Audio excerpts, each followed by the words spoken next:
SITಯ ಅಮಾನತುಗೊಳಿಸ್ತಾ ಇದ್ದೇವೆ. SIT ಒಂದೇ ನಿಮಿಷ. SITಯ ತನಿಖೆಗೆ ಆದೇಶ ಸರ್ಕಾರದಿಂದ ಆಗಿದೆ. SIT ತನಿಖೆಯಲ್ಲಿ ಬರ್ತಕ್ಕಂಥ ವರದಿ ಏನು ಬರುತ್ತೆ ಅದರ ಮೇಲೆ ಸರ್ಕಾರದ ಕ್ರಮ ಏನಿದೆ ಅದರ ಮೇಲೆ ಅವರ ಎಷ್ಟು ವರ್ಷ ನಾವು ಸಸ್ಪೆಂಡ್ ಮಾಡಿದ್ದೇವೆ ಅಂತಕ್ಕಂಥ ವಿಷಯ ಅದರ ಮೇಲೆ ನಿಂತಿದೆ. ಇಲ್ಲಿ ಈ ಒಂದು ತೀರ್ಮಾನವನ್ನ ನಮ್ಮ ಕೋರ್ ಕಮಿಟಿಲಿ ಮಾಡಿರ್ತಕ್ಕಂಥ ಉದ್ದೇಶ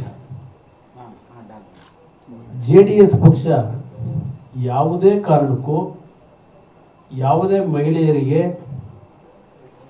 ಅನ್ಯಾಯ ಆಗ್ತಕ್ಕಂಥದ್ದಕ್ಕೆ ನಮ್ಮ ಪಕ್ಷ ಅದರ ವಿರೋಧ ಇದೆ. ನಮ್ಮದು ಯಾವ ಕುಟುಂಬಗಳಿಗೂ ಅನ್ಯಾಯ ಆಗಬಾರ್ದು ಅಂತಕ್ಕಂಥ ದೃಷ್ಟಿಯಿಂದಲೇ ಇವತ್ತು ಏನೋ ಒಂದು ದೊಡ್ಡ ಮಟ್ಟದಲ್ಲಿ ಚುನಾವಣೆಗಳಿಗೆ 5 ದಿನ ಹೋಗ್ತಕ್ಕಂಥ ಮತದಾನಕ್ಕೆ ಹಿಂದೆ ಈ ಒಂದು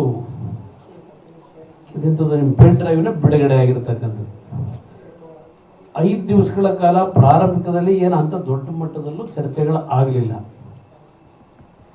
ರಾಜ್ಯದಲ್ಲಿ ಸಾರ್ವಜನಿಕವಾಗಿ ಯಾವುದೇ ರೀತಿಯ ಈ ಒಂದು ಘಟನೆಗಳಲ್ಲಿ ಏನಾದರೂ ಹಿಂಸೆಗೆ ಒಳಗಾದಂಥವರು ಇಲ್ಲಿಯವರಿಗೆ ಯಾರು ಸರ್ಕಾರದ ಮುಂದೆ ದೂರು ಕೊಟ್ಟಿಲ್ಲ. ಸರ್ಕಾರ ಮಹಿಳಾ ಆಯೋಗದ ಅಧ್ಯಕ್ಷ ಕ್ಯಾಸೆಟ್ ಏನೋ ರಿಲೀಸ್ ಮಾಡ್ಕೊಂಡಿದ್ದಾರೆ ಪೆನ್ ಡ್ರೈವ್, ಅದರ ಮೇಲೆ ಸರ್ಕಾರದ ಒಂದು ನಿರ್ಣಯಗಳೇನೇನಾಗಿದ್ದಾವೆ